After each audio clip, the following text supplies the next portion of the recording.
বিসমিল্লাহির রহমানির রহিম। আসসালামু আলাইকুম এভরিওয়ান। জুয়েল চ্যানেল পক্ষ থেকে এই রমজান মাসে সকলকে আবারও ওয়েলকাম। আজ একটি নতুন ভিডিও নিয়ে আলোচনা করব। ভিডিওটি হলো রমজানের নাকে ঘা হলে হোমিও ওষুধ। দেখেন এভরিওয়ান, এটি একটি গুরুত্বপূর্ণ একটি বিষয়।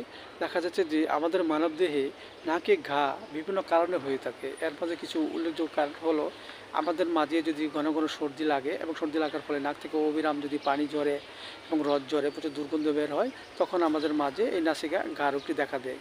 আবার দেখা যাচ্ছে যে আমাদের মাঝে যদি ইনফেকশনজনিত কোনো কারণ নাকে ঘটে থাকে কিংবা দেখা যাচ্ছে উপদংশজনিত কোনো কারণ থাকে, এর ফলে অনেক সময় আমাদের মাঝে এক এবং উভয় নাকে নাসিকায় ঘা রোগটি দেখা দিতে পারে। সো এভরিওয়ান, এই রোগটি আমাদের মাঝে হলে আমরা হোমিওপ্যাথির যে ওষুধ সেবন গ্রহণ করতে পারি। যেমন দেখা যাচ্ছে যে এই রোগ আক্রান্ত ব্যক্তিটির যদি পুরাতন সর্দি বারবার দেখা দেয় এবং এর ফলে নাক থেকে পানি ঝরে, রস ঝরে এবং প্রচুর দুর্গন্ধ, যাতে করে লোকজন কাছে বসতে চায় না, এসব লক্ষণে আমরা হোমিওপ্যাথিতে যে ওষুধটি খেতে পারি সেটা হলো বেলসাম পেরো 30।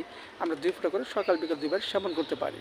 আবার দেখা যাচ্ছে যে আমাদের এক এবং উভয় ডাকে যদি ঘা হয় এবং প্রচুর জলে ব্যথা করে, এসব লক্ষণে আমরা যে ওষুধটি খেতে পারি সেটা হলো ল্যাকেন 30। আমরা 2 ফোঁটা করে সকাল বিকাল 2 বার সেবন করতে পারি। পাশাপাশি আমরা একটি বায়োকেমিক বড়ি ক্যালকুলেটর 4-6 4টি করে চিবিয়ে আমরা হালকা গরম কুসুম পানি সহ সকাল বিকাল 2 বার সেবন করতে পারি। এতে করে আমাদের মাঝে যে নাকে ঘা যে রোগ হয়েছে তা আস্তে আস্তে দূর হয়ে যাবে এবং আমাদের মাঝে সুস্থ বোধে ফিরে আসবে। সো এভরিওয়ান, ভিডিওটি ভালো লাগলে অবশ্যই আপনারা লাইক দিবেন, সাবস্ক্রাইব করবেন। সবাই ভালো থাকেন। Thank you so much.